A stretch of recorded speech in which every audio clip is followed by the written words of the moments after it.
line or makes a slight error or is slightly tentative, they're going to... Abs in this race is the top independent rider. International circuit. It's been a long wait. It's going to be worth our while. Looking forward to one Pirelli Indonesian round in driving rain. They're underway.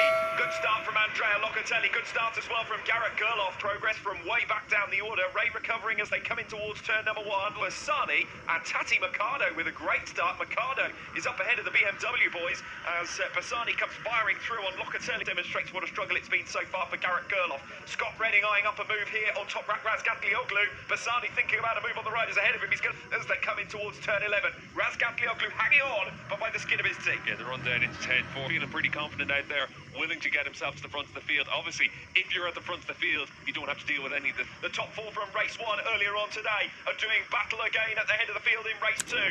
Ray comes through. Razgatlioglu, Redding, Bassani is your new order. Talked all day about Tati Mercado being a wet weather specialist. A bit of a gap behind the number 36 as Razgatlioglu fires through at the start of lap two.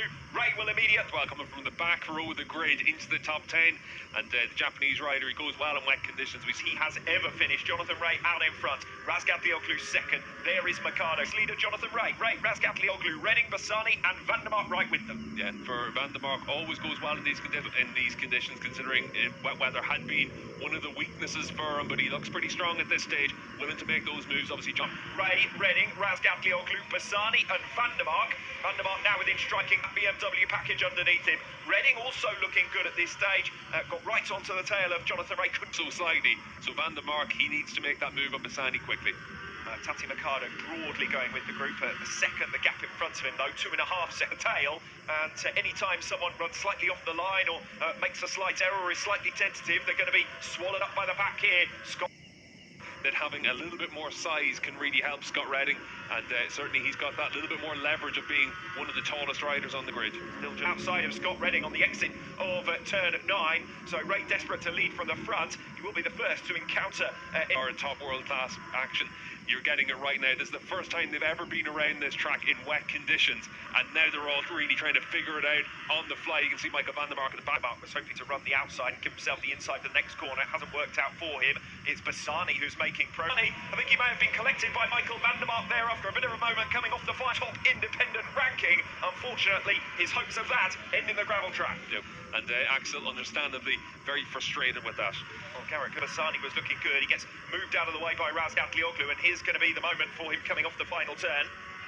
And he does get collected. Entry and...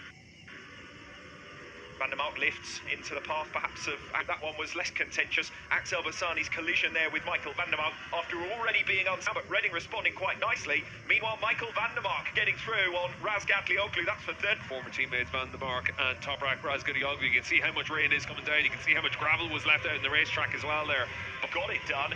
Redding up at the front then. Ray in second. The gap now over a second to this fight for third position. Van der Mark trying to come through in attack. Can't quite get there as they make their way through the right hand when they come across the line. The one thing is, right now, 1 minute 44.0 was Scott Redding's last lap time. A dry weather lap around here is a Van der Mark to bridge any more of that gap because the pace of the front's really fast.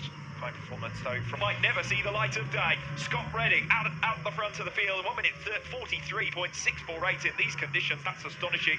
Razgatlioglu again. Attack Toprak, though. We saw last time around he was a lot faster in the second half of the lap than Toprak. Jonathan Ray coming back at Scott Redding. We rejoin the race-leading battle, and Ray has come through on Redding, and here goes Van der Mark on Razgatlioglu, and quietly nobody knows which way to recover that third place. I said no, everyone's got nothing to lose in this race. That's how they're approaching it as well. Good battling between. The back down the order. Tom Sykes occupies 5th position. Kota Nazane going to be a career best if he'll get a 3-point margin. Locatelli at the end of this season as Van der Mark and Razgatlioglu almost cut. But it is only a couple of tenths of a second between himself and Scott Redding.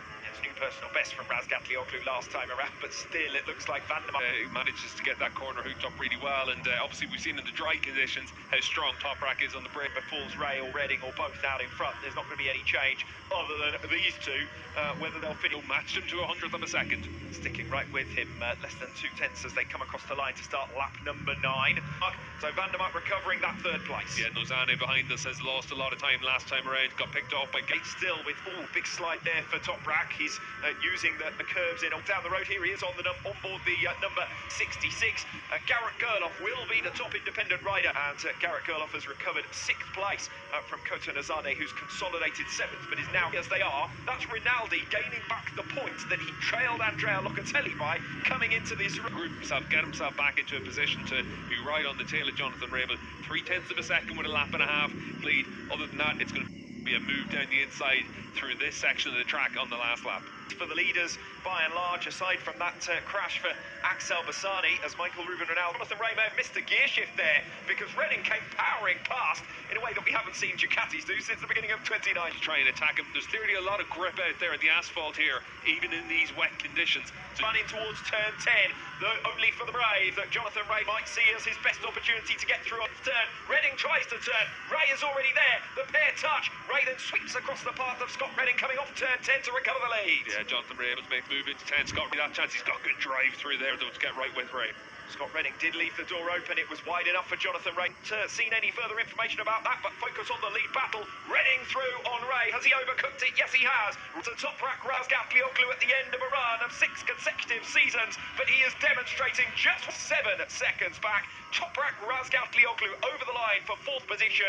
Tom Sykes rounds out your top 5, 11 seconds back. Garrett Gerloff with 6th position.